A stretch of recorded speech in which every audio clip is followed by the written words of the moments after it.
নবীজিকে জিজ্ঞাসা করা হয়েছে মানুষকে সবচেয়ে বেশি জাহান্নামে নেয় কোন জিনিসে? অবাক হয়ে যাবেন। নামাজ না পড়ায় সবচেয়ে বেশি জাহান্নামে নেয় না, রোজা না রাখায় সবচেয়ে বেশি জাহান্নামে নেয় না, ওয়াজ মাহফিলে না আসায় সবচেয়ে বেশি জাহান্নামে নেয় না, দান সাদাকা না করায় সবচেয়ে বেশি জাহান্নামে নেয় না, কোরআন তেলাওয়াত না করায় সবচেয়ে বেশি জাহান্নামে নেয় না। তাহলে কিসে সবচেয়ে বেশি জাহান্নামে নেয় মানুষকে?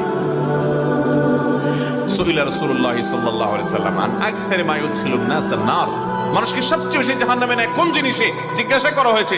নবীজি বলেছেন দুই জিনিস, আল ফামু ওয়াল ফারাজ, মানুষের জিহ্বা, মুখ এবং লজ্জাস্থান, এই দুইটা অঙ্গ মানুষকে সবচেয়ে বেশি জাহান্নামে নিয়ে যায়। সবচেয়ে বেশি জাহান্নামে নিবে এই দুইটা অঙ্গ।